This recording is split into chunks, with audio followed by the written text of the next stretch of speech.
Salut à toutes et à tous, bonjour et bienvenue dans Sénat Stream, votre émission avec Public Sénat. Comme chaque mercredi, nous avons le plaisir de recevoir un sénateur ou une sénatrice qui vient répondre à vos questions. Cette semaine, nous recevons Martine Filleul. Bonjour. Bonjour. Bien arrivé, bien installé, tout va bien? Formidable. Super, Martine Filleul, Merci de m'accueillir. Mais je vous en prie, merci d'avoir accepté notre invitation.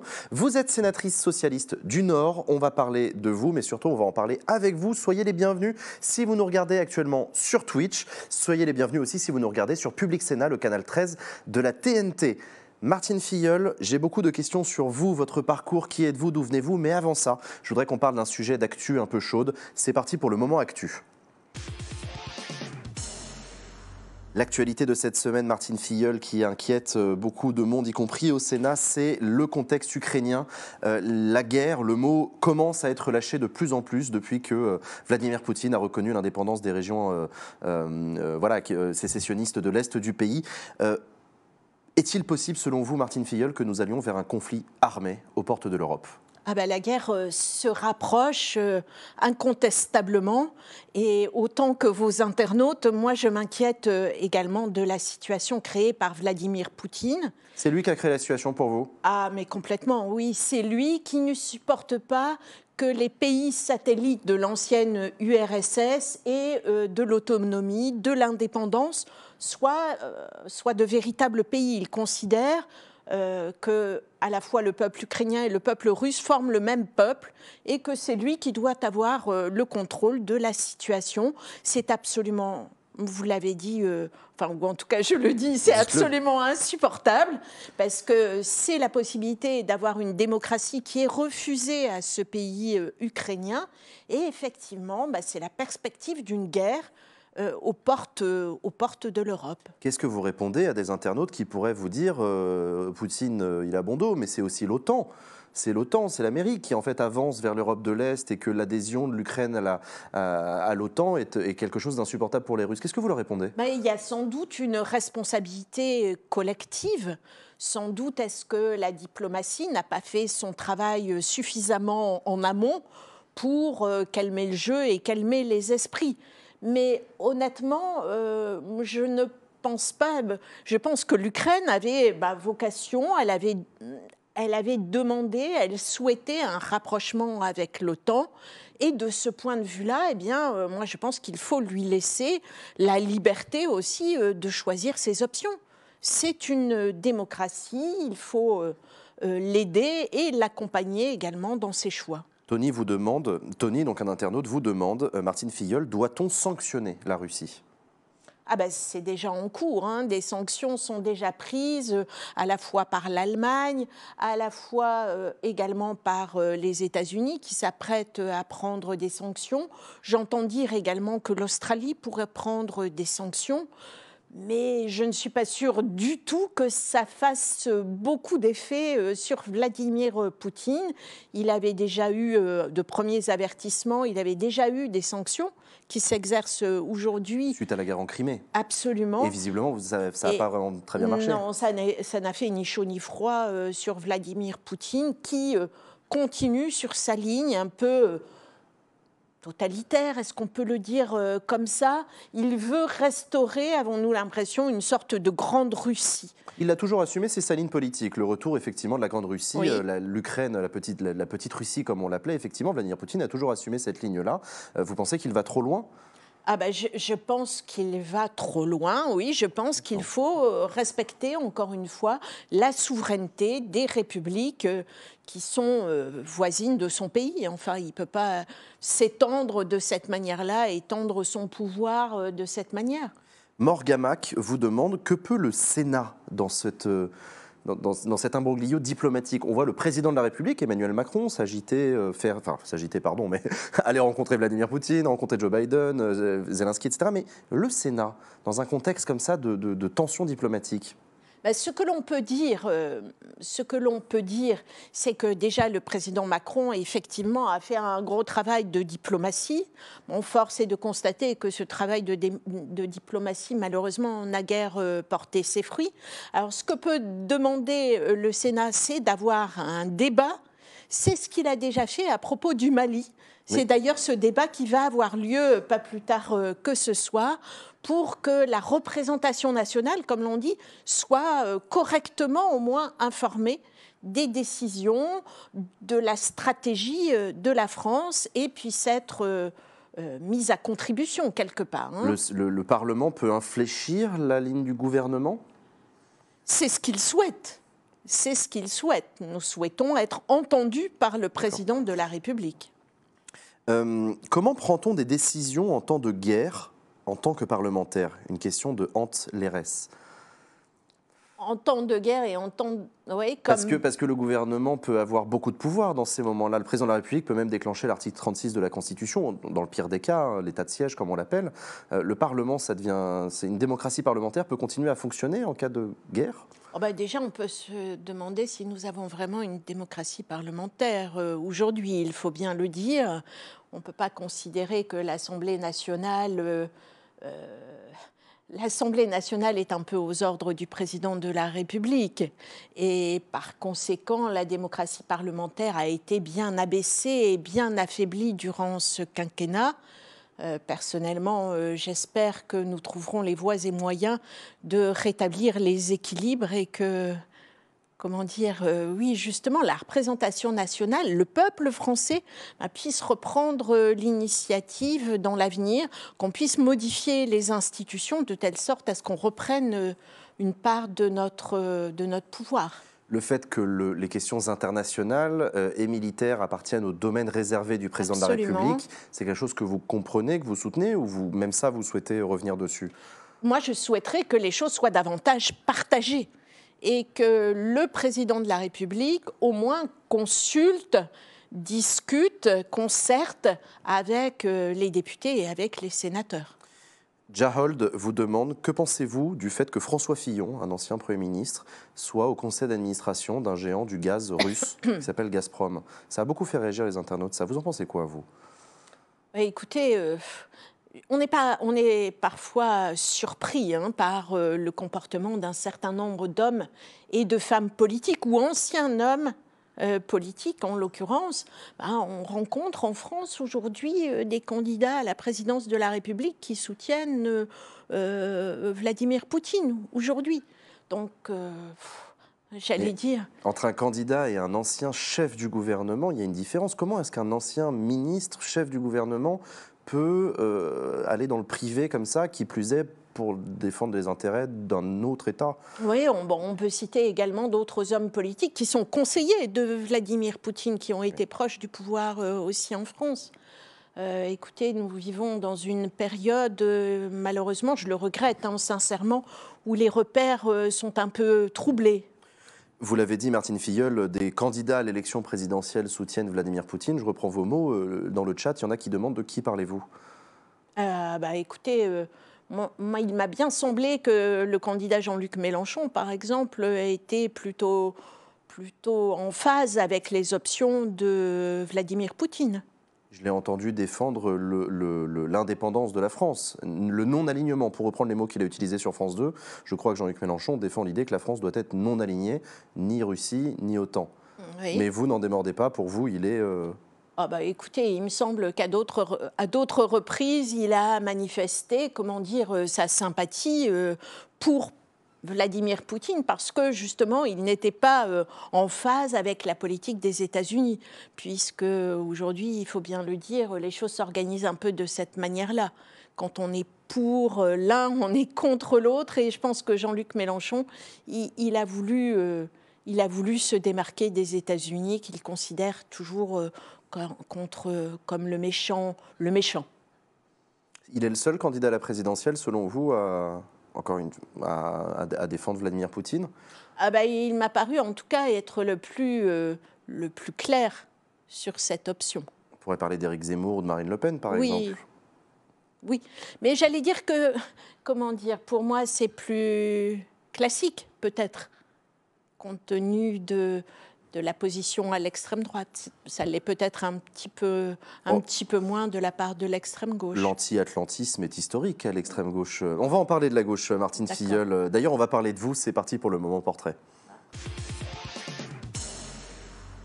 Martine Filleul, je le disais, vous êtes sénatrice socialiste du Nord. Oui. J'avais des questions sur votre parcours. Comment êtes-vous devenue sénatrice? Mais en commençant par le début, quelles sont vos études? Qu'est-ce que vous avez fait comme études? Eh bien, écoutez, j'ai fait des études de lettres. Ok. J'ai même enseigné la littérature à un moment donné de ma vie. Puis j'ai fait des études de sociologie urbaine. Et je suis donc devenue chercheur, sociologue urbaine dans une école d'architecture. Alors, c'est quoi la sociologie urbaine pour ceux qui nous écoutent? Eh bien, écoutez, c'est regarder comment fonctionne la ville et comment les usagers de la ville vivent la ville, veulent la transformer. Et moi, j'ai travaillé surtout sur l'étude du langage, en fait. Comment s'expriment les usagers de la ville, par exemple du logement social, quelle transformation apporter au logement social.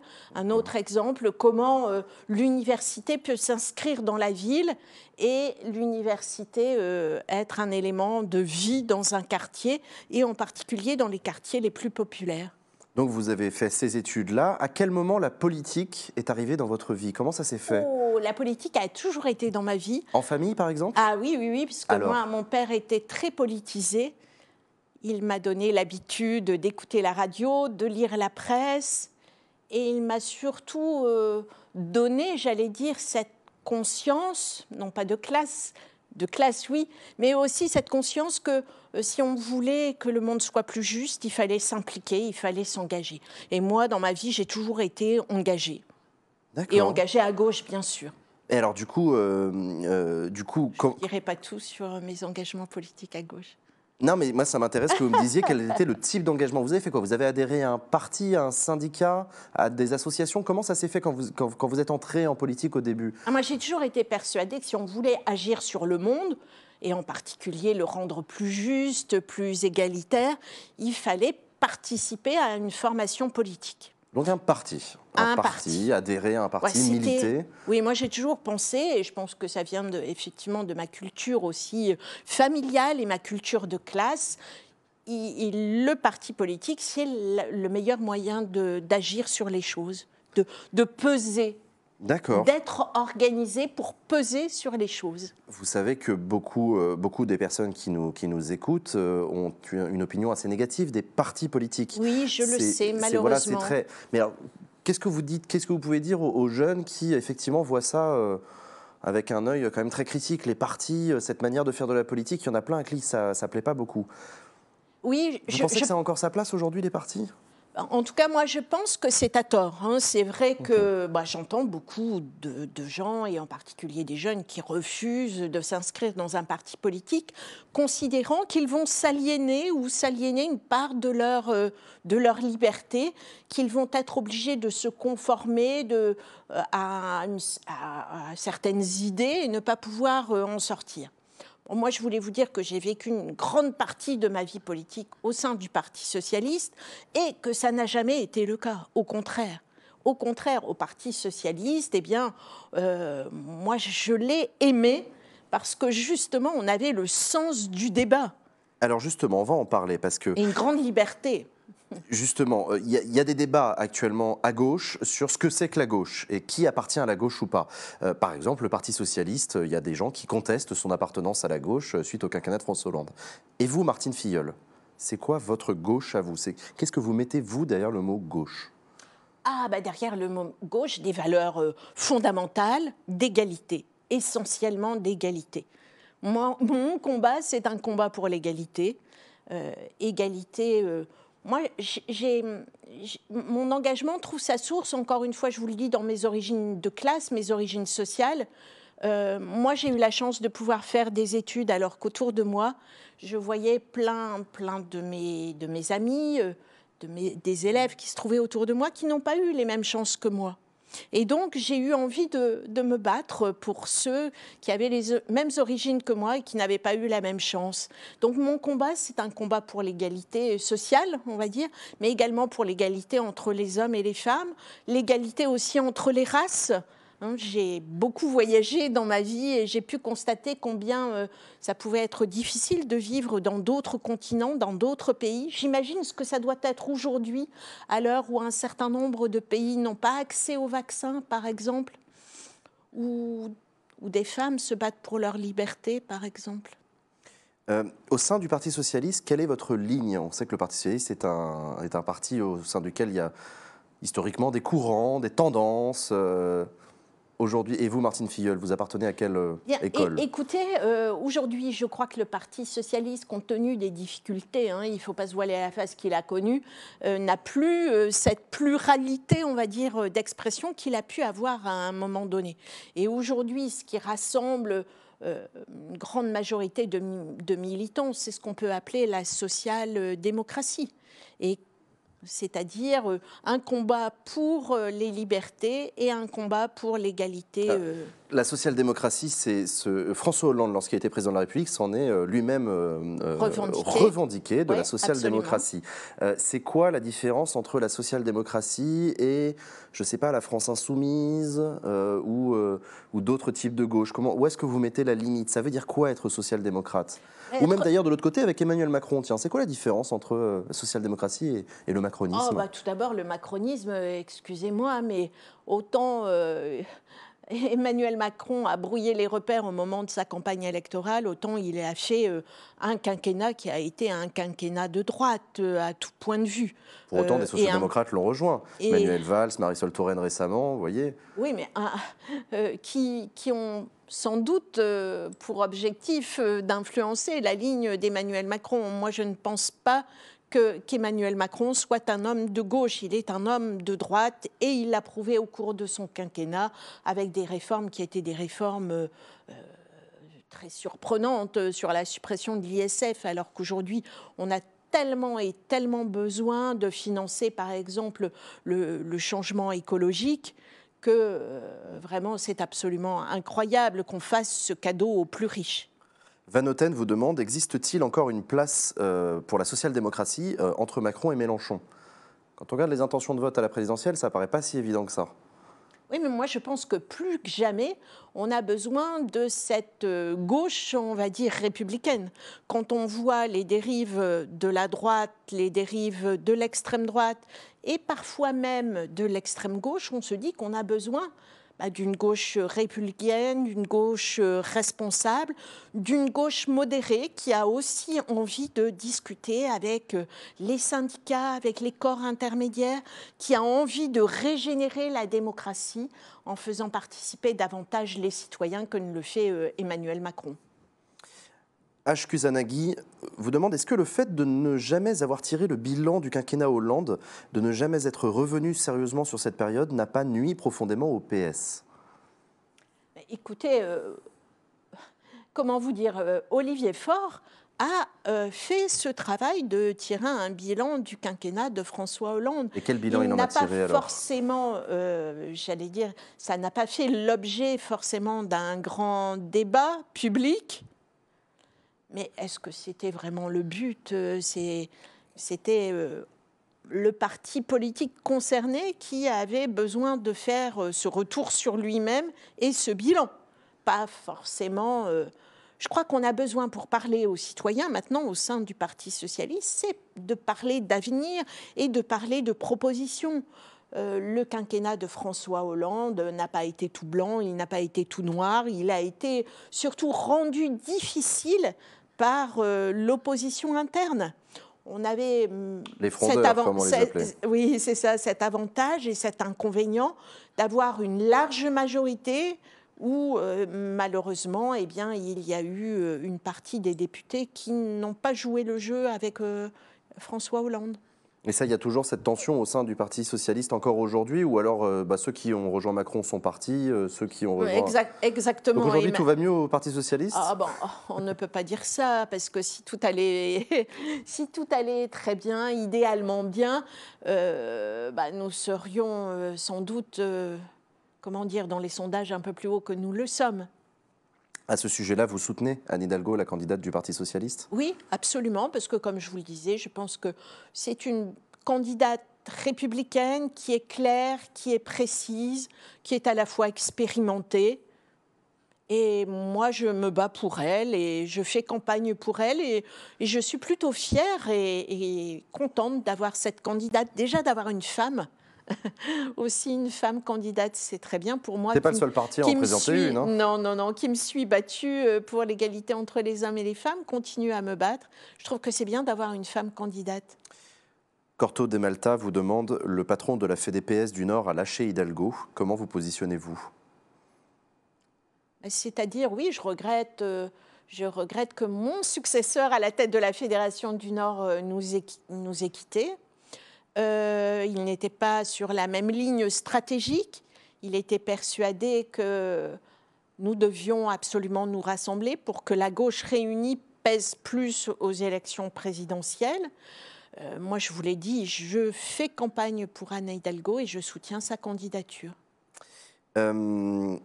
Eric vous demande quel est l'avenir du PS si jamais il fait moins de 5% à la présidentielle. La fameuse barre des 5% qui permet un remboursement des frais de campagne.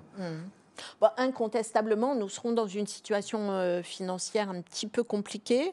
Les fédérations vont contribuer au financement de la campagne.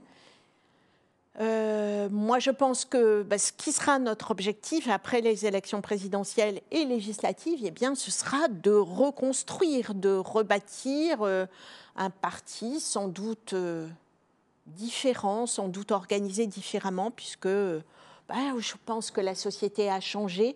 Peut-être est-ce que le parti n'a pas su évoluer avec la société et maintenant il faut se remettre au travail. Le Nicoala vous demande quel est votre avis sur la sortie de Ségolène Royal. Des drôles de noms, vos internautes. Ce sont des pseudonymes. Oui, ce sont des pseudonymes. Mais je les cite, ce sont leurs questions. Donc là, c'est le Nicoala qui vous demande quel est votre avis sur la sortie de Ségolène Royal qui appelle à soutenir Jean-Luc Mélenchon.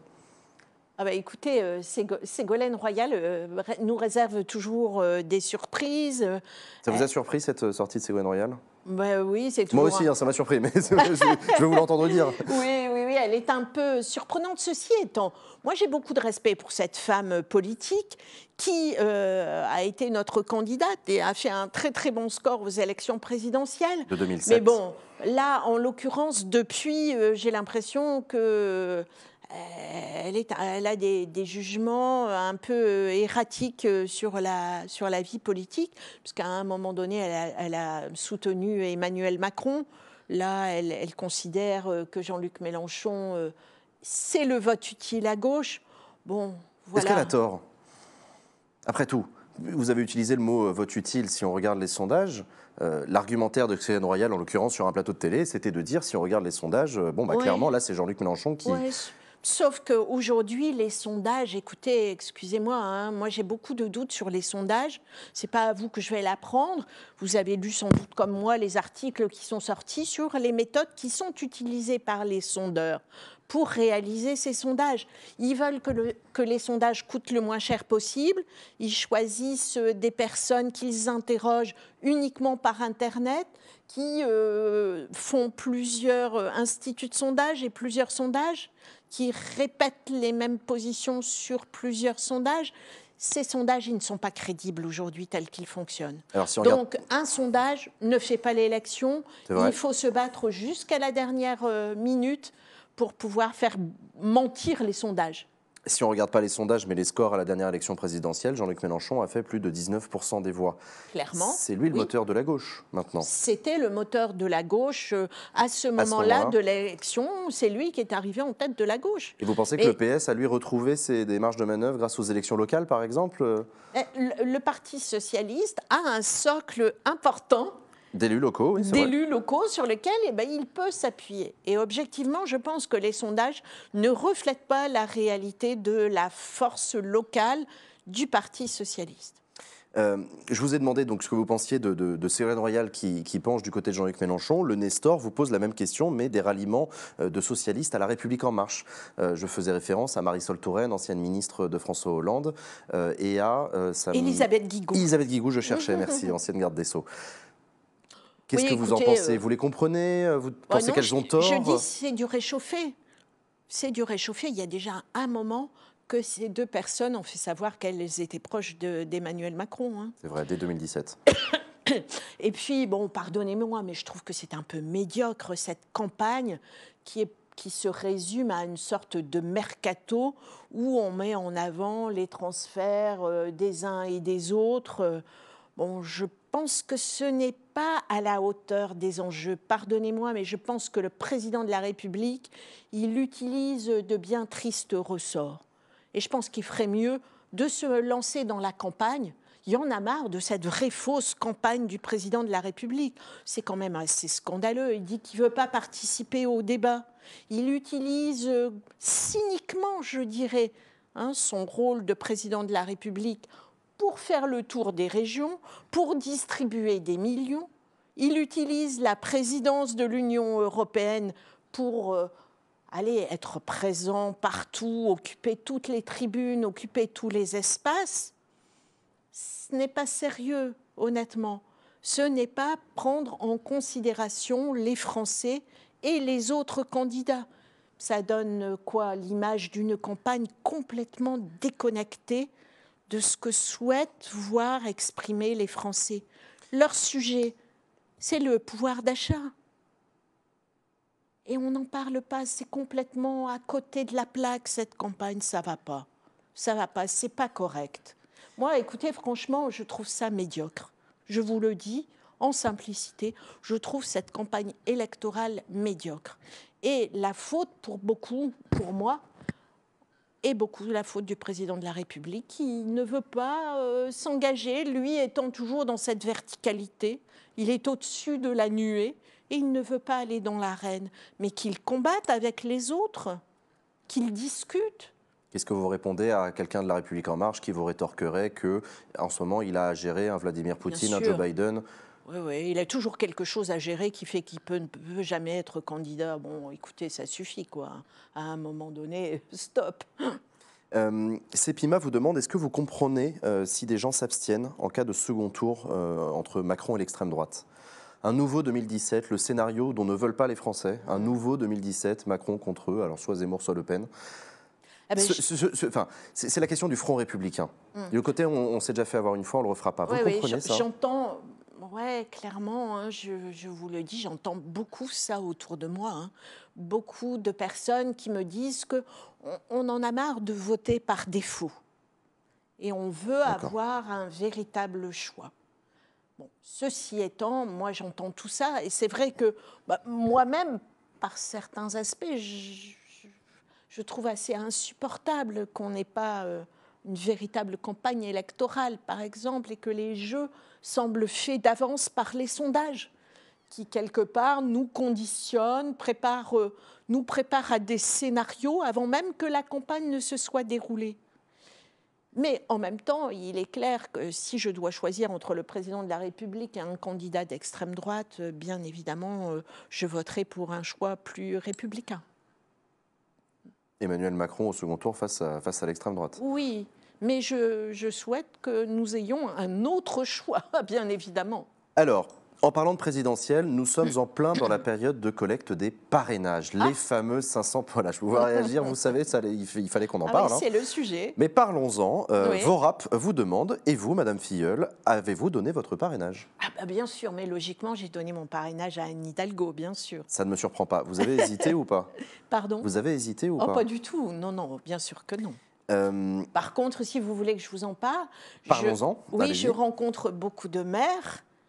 Puisque je visite les maires, comme ça se fait quand on est sénateur ou sénatrice, et j'entends beaucoup de maires me dire qu'ils ne donneront pas de parrainage. Oui, beaucoup. À peu près 2 tiers, je crois, des personnes qui peuvent parrainer ne parrainent pas. C'est vrai. Vous les comprenez? Pas vraiment, parce que je trouve que les maires qui disent qu'on ne leur accorde pas assez d'importance ont là une véritable reconnaissance, puisque c'est eux qui sont quelque part en première ligne pour réguler les candidatures à la présidentielle. C'est un vrai rôle important, je trouve. Je comprends. Si je me faisais leur avocat, je pourrais vous dire oui, mais enfin bon, on ne s'intéresse jamais à nous, sauf quand il s'agit d'obtenir notre soutien, quoi. C'est quand même assez important, parce qu'au travers de leur soutien, c'est reconnaître qu'il y a des candidats qui ont une légitimité à concourir dans l'élection présidentielle et d'autres qui ne l'ont pas. Il y a quelqu'un dans le chat qui dit que c'est le vote blanc des maires, d'une certaine manière. Ce refus de parrainage. J'aime bien l'idée, j'aime bien l'image, je la comprends. Oui, c'est l'abstention, le vote blanc des maires. Je ne veux pas entrer dans le jeu. Mais pourquoi ne veulent-ils pas entrer dans ce jeu? pour beaucoup, il s'agit, comment dire, de se prémunir, de se protéger. Ils ont, par certains aspects, peur des réactions de leurs concitoyens. Et là, ça interroge sur le fait de rendre public Et c'est le la question parrainage. c'est la question de Zen qui vous demande pour ou contre l'anonymat des parrainages, Martine Filleul. Je suis très partagée, parce que d'un côté, moi, je défends la transparence dans la vie politique. Je défends les prises de position politiques, parce que je pense que ça a du sens et qu'on ne peut pas se cacher derrière son petit doigt. Mais force est de constater qu'aujourd'hui, eh bien, il y a une forme d'apolitisme, on va dire, qui se répand dans la société et même chez les maires. Alors, je pense que l'intercommunalité a été pour beaucoup dans cette déperdition C'est-à-dire politique. que le fait que les parrainages ne soient pas anonymes fait craindre des maires que leur interco soit pas contente, leur refuse des subventions, des trucs comme ça, c'est ça que vous voulez dire ? Intéressant, d'accord. Par exemple, oui. Okay. Et que les concitoyens, parce que les maires gèrent souvent des équipes qui sont de différentes sensibilités. On va juste faire un peu de pédagogie, parce que là, on est en train de jargonner entre nous. Est-ce que, s'il vous plaît, Madame Filleul, vous pouvez expliquer à ceux qui nous écoutent de quoi on parle quand on parle d'intercommunalité ? Eh bien, on parle des communautés de communes, des agglomérations, ces collectivités locales qui ont pour objectif de fédérer en quelque sorte les communes pour mener des politiques d'intérêt intercommunal. J'espère avoir été suffisamment claire. Je pense que ça l'est. Revenons à ces 500 parrainages. Hydroxychloride vous demande, faut-il réformer ? Oui, il est pas mal c'est celui-là. Drôle. Hydroxychloride, j'aime bien. Faut-il réformer ce système de parrainage ? Selon vous, Martine Filleul ? Moi, je pense que si décidément, on va voir comment les choses se déroulent et quel sera le résultat final de cet épisode des parrainages. Parce que moi, je me méfie aussi un peu. Il y a quand même une vieille tradition, un peu de chantage au parrainage, si on peut appeler ça comme ça. Vous savez, dans la famille Le Pen, à chaque élection présidentielle, on a droit un peu au même numéro, à savoir qu'ils n'ont jamais les parrainages, et qu'ils ont peur de ne pas les avoir, ils font un appel au peuple, un appel aux maires, et au bout du compte, ils ont toujours leur parrainage. Donc, bon, on va voir comment ça se déroule. Mais moi, je ne suis pas opposée à ce qu'il y ait une réforme. Mais ça ne peut pas être une réforme ni des bidouillages de dernière minute, comme certains le proposent. Je crois, vous faites référence à la réserve de... et autres, la banque des parrainages. Moi, ça ne me semble pas très sain, honnêtement. Alors, je vais poser la question... Alors qu'on modifie la loi, qu'on change la méthode, qu'on revienne éventuellement à l'anonymat. Moi, je suis prête à entendre, à discuter, à voir et à faire des auditions sur le sujet pour améliorer le dispositif. Lionel Jospin, dans une commission, un groupe de travail en 2014, avait proposé un système de parrainage citoyen.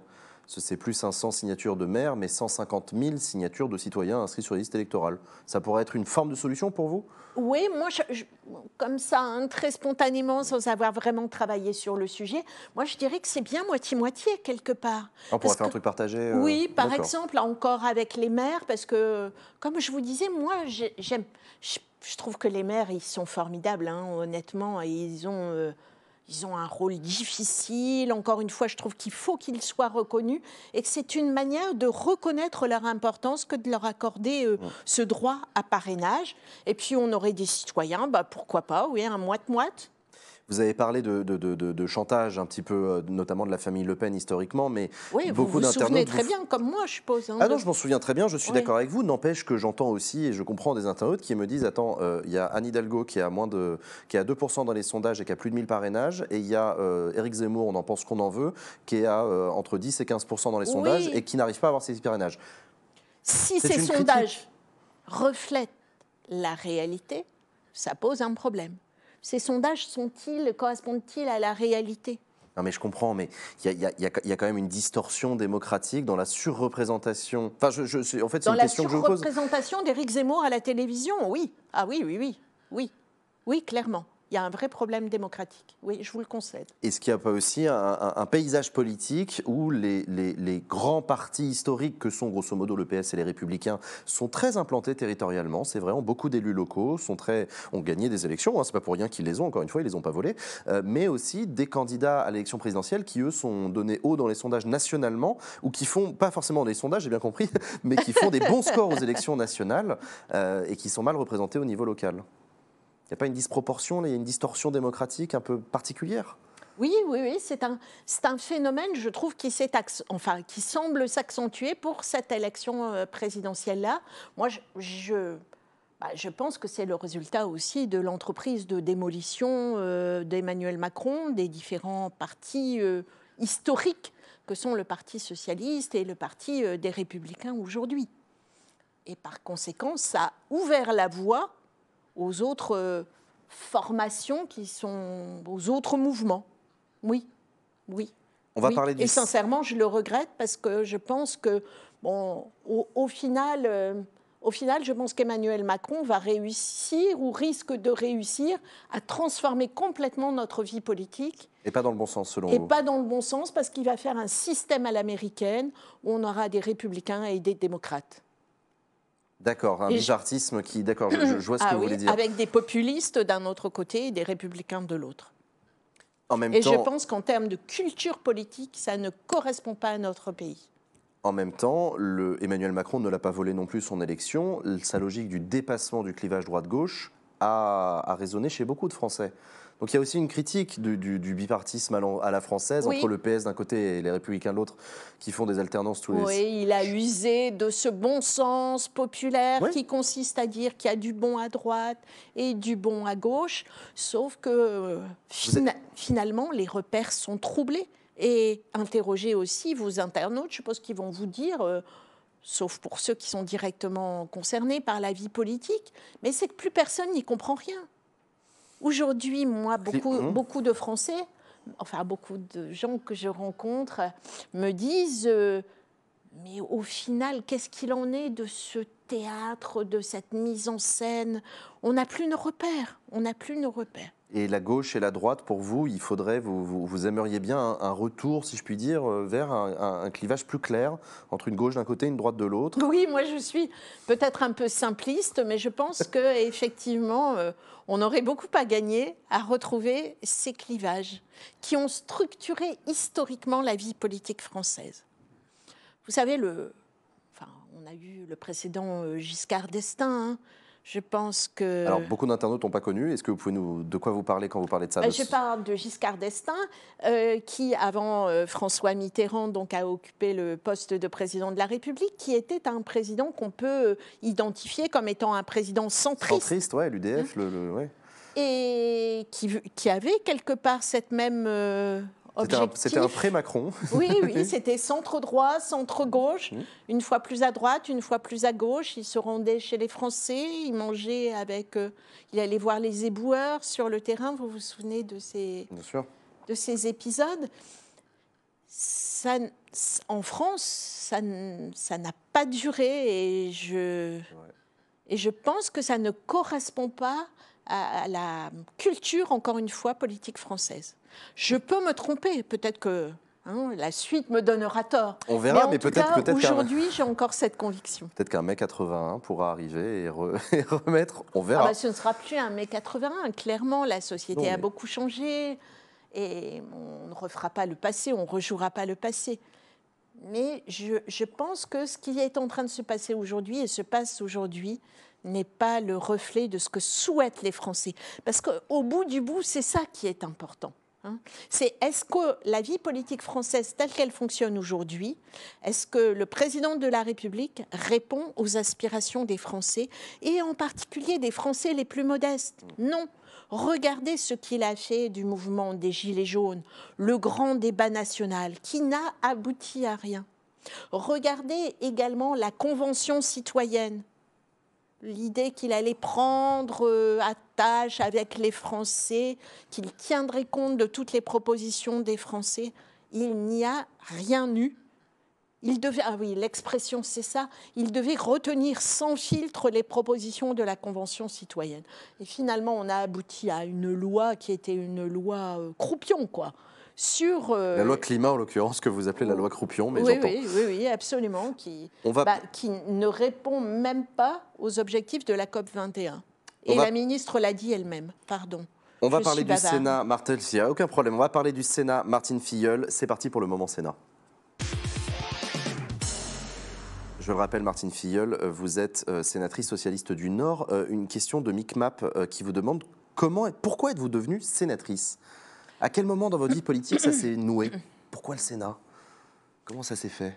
Eh bien, parce que j'ai eu un parcours assez complet, on va dire, d'élu local. Et que quelque part, le Sénat, c'est l'aboutissement un peu naturel d'un parcours d'élu local. J'ai été adjointe au maire de Lille, j'ai été vice-présidente de la région, puis du département du Nord. Et donc, mes camarades, comme l'on dit, ont considéré que j'avais cette sensibilité, cette connaissance et cette expérience qui me permettaient de m'exprimer au nom des maires, au nom des collectivités locales que nous représentons, nous, les sénateurs. Il y a des gens dans le chat qui disent l'argent. Est-ce que... Non, je ne sais pas, ça vous fait rire, mais l'idée que les sénateurs sont très bien payés, le train de sénateur, comme on dit, c'est vrai ou c'est un cliché? Écoutez, quand on compare les parlementaires français avec d'autres parlementaires, ne serait-ce qu'européens, on mesure que les parlementaires français ne sont pas si gâtés que cela, et loin de là. Nabil vous demande, entre nous, le Sénat n'est-il pas obsolète? Ah ben moi, je pense que pas du tout. Et franchement, je pense qu'il a vraiment prouvé durant ce quinquennat. C'était peut-être moins évident avant, mais le fait qu'on ait eu une Assemblée nationale aux ordres du président de la République a montré que le Sénat, était vraiment un contre-pouvoir et a installé un certain nombre de sujets dans le débat public. Il a exercé aussi sa fonction de contrôle du gouvernement. Je vous rappelle les commissions d'enquête sur l'affaire Benalla et celle que mène aujourd'hui mon collègue David Assouline sur la concentration des médias. Vargas vous demande, qu'est-ce que vous pensez des paroles du rappeur Orelsan qui dit « Seuls les vieux riches font la loi ». Vous savez, cette critique de la sociologie écoutez, des parlementaires. Moi, j'aimerais bien déjà que les jeunes votent. Ça ne répond pas à la question. Non, parce que moi, je trouve que ce serait bien qu'on donne justement davantage la parole aux jeunes. Mais ça, c'est autre chose. Et en particulier par le vote. Et je l'ai prouvé. La sociologie du Sénat, alors c'est peut-être un cliché, et peut-être que vous allez nous donner tort, mais ce sont des... Alors, je suis désolé de vous faire réflexion à vous, madame, mais vieux hommes riches, vous voyez. Vous êtes une femme, madame, voilà, madame Filleul, mais voilà... l'idée que les parlementaires ont une sociologie peu représentative de la population. C'est une critique que l'on entend beaucoup. Qu'est-ce que vous répondez aux jeunes qui disent ça? Moi, j'aimerais bien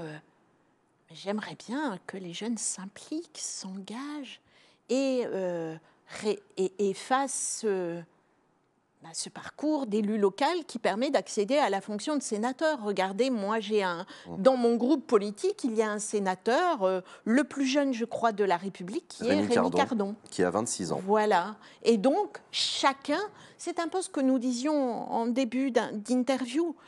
J'allais dire qu'il faut aussi s'engager dans un parti politique, dans un mouvement, et c'est comme ça qu'on a accès à des fonctions électives. Alors, vous parlez des jeunes.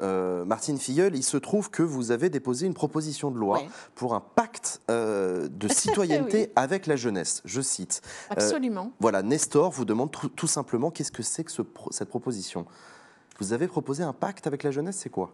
Oui, j'ai proposé, en fait, donc au moment du Covid et à la sortie du Covid, moi j'ai été bouleversée par le sort qui a été réservé à la jeunesse en grande précarité, en difficulté, qui allait porter l'héritage de la dette et qui n'était pas considéré, n'était pas écouté.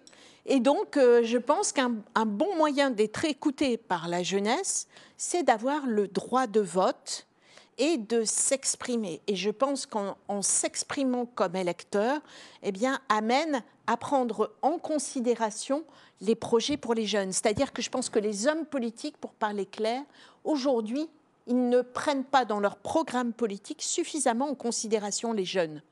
Forcément, le corps électoral, il a vieilli et les personnes les plus âgées votent plus. Et par conséquent, alors comment on fait, J'ai eu beaucoup de questions pour vous, ma petite fille. Comment on fait ? On augmente le corps électoral jeune, c'est-à-dire on donne la possibilité à 1,5 million de jeunes de peser dans les élections. C'est le droit de vote à 16 ans. C'est le droit de vote à 16 ans. Que vous si je proposez. n'étais pas claire. Je propose le droit de vote à 16 ans.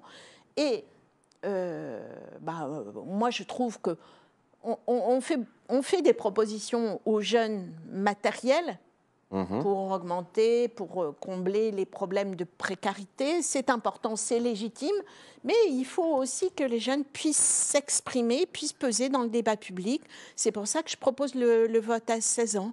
Et ce d'autant plus, parce que vous allez me dire, j'imagine, et peut-être ils le disent dans le chat, que les jeunes ne votent pas, qu'ils s'abstiennent de 18 à 25 ans en particulier. Sauf que des chercheurs qui travaillent sur la question de l'abstention ont fait la preuve, scientifique on va dire, que plus on vote jeune et plus on a de chances de devenir un votant pérenne, fidèle. D'accord. Et ils ont montré qu'à 18 ans, eh bien, ce n'était pas le bon âge pour commencer à voter, parce qu'à 18 ans, on était parfois en décohabitation, on n'habitait pas sur le lieu où on est inscrit sur les listes électorales, puis parce qu'on est préoccupé par d'autres sujets, son avenir universitaire, son avenir professionnel, sa vie sentimentale. Et donc, en votant à 16 ans, quand on est plus dans le cadre familial et dans le cadre scolaire, eh bien, on est dans une situation plus favorable pour commencer à voter. D'accord, donc on donne une habitude plus tôt qui a plus de chances. D'accord, je comprends. J'ai l'idée. Oui. Non, mais j'ai l'idée, je comprends.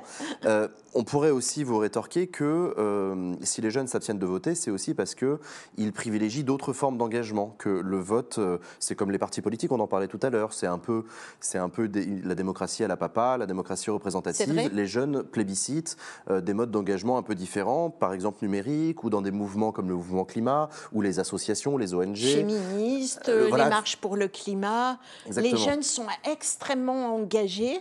Donc la démocratie plutôt participative. Donc c'est aussi ça. Tout à l'heure, vous avez fait une critique du grand débat national et de la Convention citoyenne pour le climat, qui ont été les deux grandes expériences de ce quinquennat en question. Mais est-ce que c'est pas aussi quelque part là-dedans qu'il faut aller chercher la réponse à cette crise de la démocratie chez les jeunes ? Moi, je trouve que l'un n'empêche pas l'autre et que le droit de vote doit être utilisé par les jeunes pour que leurs revendications trouvent un débouché politique. Moi, je rends hommage à leur engagement et vraiment, je suis assez admirative de leur engagement. Je les vois dans les manifestations et surtout dans les combats féministes, puisque moi, je me sens partie prenante de ces combats-là encore plus que sur les marches pour le climat. Et c'est vrai qu'ils sont extraordinairement présents, très engagés dans les associations. Tout semble montrer qu'ils s'engagent de plus en plus dans les associations. Et donc, il faut que, de mon point de vue, ils aillent jusqu'au vote, parce qu'encore aujourd'hui, on est dans une démocratie représentative. Alors qu'il faille changer la démocratie et faire qu'elle soit davantage participative, oui, mais aujourd'hui, elle ne l'est pas. Enfin, en tout cas, ce n'est pas vraiment le cas. Et donc, il faut qu'ils votent. C'est important qu'ils fassent connaître leur avis. Je ne sais pas s'ils entendront votre appel. Je ne sais pas non plus. Non, je ne sais pas. Mais... Déjà, le Sénat ne l'a pas entendu, puisque les Républicains n'ont pas voté pour ma proposition de loi de vote à 16 ans. Vous pensez qu'il existe des personnalités politiques qui sont anti-jeunes, pour le coup, qui craignent les jeunes, qui ne veulent pas que les jeunes s'expriment davantage La majorité sénatoriale, je ne sais pas. La majorité sénatoriale, en tout cas, n'a pas été du tout sensible à cet argument qu'il fallait davantage prendre en compte la population jeune. Mais véritablement, pas du tout. Pas du tout. Ça n'a pas semblé les intéresser. Et même au niveau du débat, il n'a pas été vraiment pris en charge.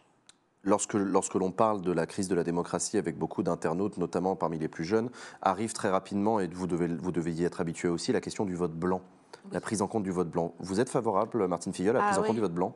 Oui, bien sûr. Moi, je pense, et mon groupe politique a fait des propositions dans ce domaine, qu'il faut vraiment changer un certain nombre de choses sur les modalités du vote, sur le rituel du vote, mais également, bien sûr, encore une fois, rafraîchir, rénover, réoxygéner la vie politique. Qu'est-ce que vous pensez du tirage au Et sort? par rapport à cela, il faut justement que la démocratie participative soit plus importante et plus de place dans la vie politique. Une question de Syl qui vous demande que pensez-vous du tirage au sort qui avait été utilisé notamment pour la Convention citoyenne pour le climat? Est-ce que c'est une innovation qui... Oui, elle a été prise en compte dans le cadre d'un échantillon qui était déjà prédéterminé.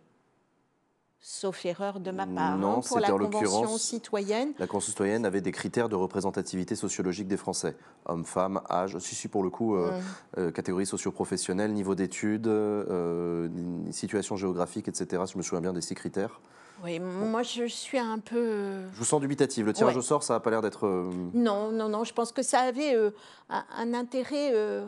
dans les démocraties grecques, dans la démocratie grecque, dans les petits échantillons de population, je suis un peu plus réservée quand il s'agit de choisir des représentants au niveau d'une nation et d'un pays. Je ne pense pas que ce soit la bonne méthode.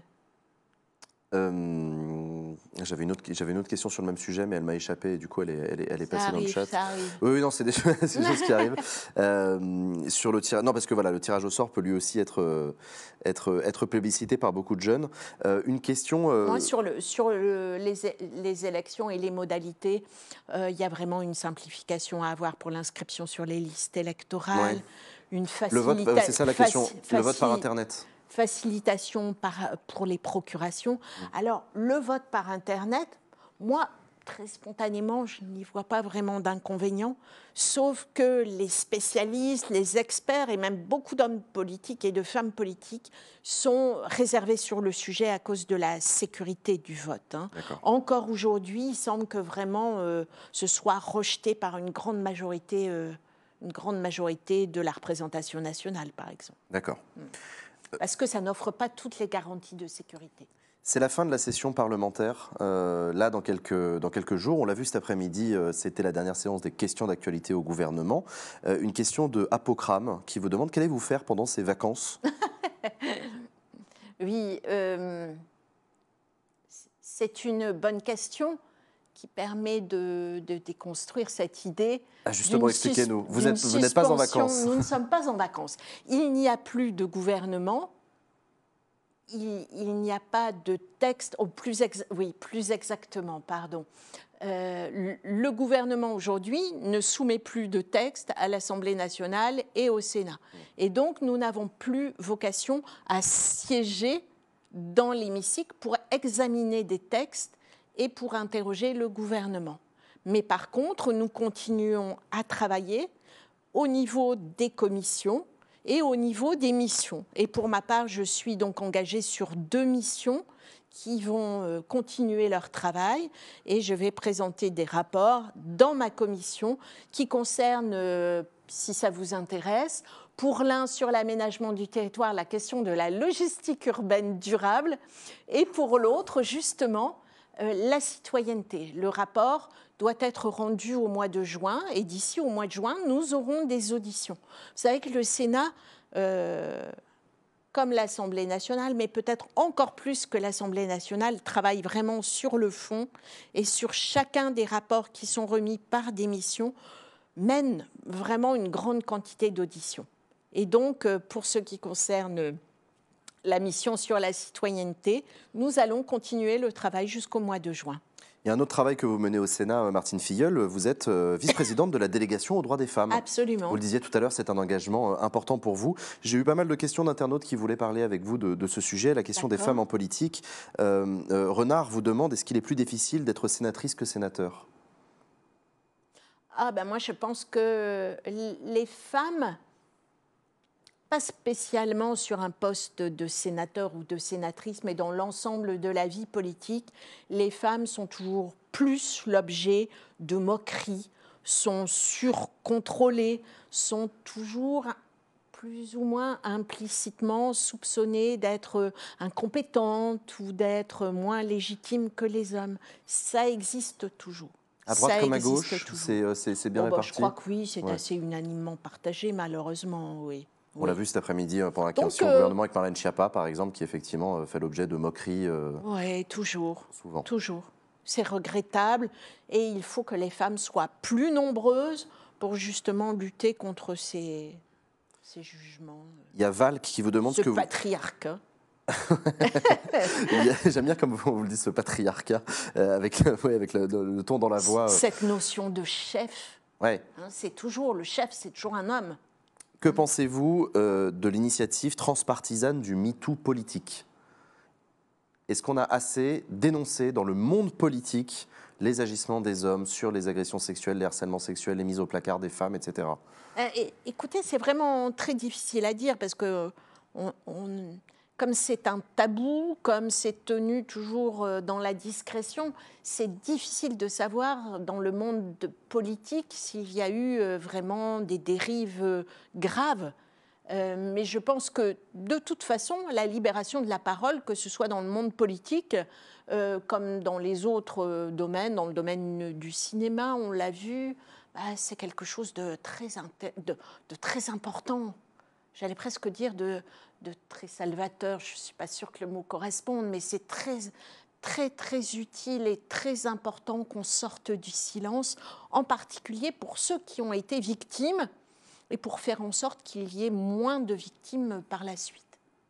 Oxymore. Parce qu'on voit que cette libération de la parole, maintenant, elle se fait dans tous les domaines et sur beaucoup de sujets qui étaient tenus secrets. Je pense aussi à l'inceste, au travail qui est mené sur ce sujet. C'est quelque chose de très grave, de destructeur d'existence. Et vraiment, c'est très bien qu'il y ait ce mouvement. C'est d'ailleurs des mouvements qui sont surprenants par la soudaineté et par l'importance qu'ils prennent. Oxymore vous demande, Emmanuel Macron avait fait du droit des femmes, de l'égalité femmes-hommes, une grande cause de son quinquennat. Quel bilan en tirez-vous, Madame Filleul? Eh bien, écoutez, même s'il y a eu des petites avancées sur la grande cause nationale, on peut dire que ce n'est vraiment pas une réussite. Il y a vraiment des domaines dans lesquels il y a encore beaucoup de progrès à faire. Dans lesquels, par exemple? Je pense, par exemple, aux places d'hébergement pour les femmes victimes de violences. Nous sommes loin du compte. Aux moyens qui sont accordés aux associations, parce que c'est elles qui font le travail au quotidien d'accompagnement des femmes. Et elles n'ont pas vu le ruissellement, on va dire, de la grande cause nationale. Elles attendent encore pour beaucoup des financements supplémentaires, alors qu'on a vu que le Covid avait augmenté les violences faites aux femmes. On n'a pas encore vu vraiment les résultats de ce grand plan de formation des gendarmes et des policiers, à tel point qu'on a vu encore quelques drames qui concernaient des policiers. Non, vraiment, il y a eu beaucoup de communication. On peut dire que c'est vraiment la constante du gouvernement d'Emmanuel Macron. Beaucoup de communication, beaucoup d'effets de manche. Et sur le terrain, malheureusement, peu de résultats. On arrive à la fin de cet entretien, Martine Déjà Filleul. Il y avait un internaute qui avait demandé, est-ce que vous avez des recommandations de lecture?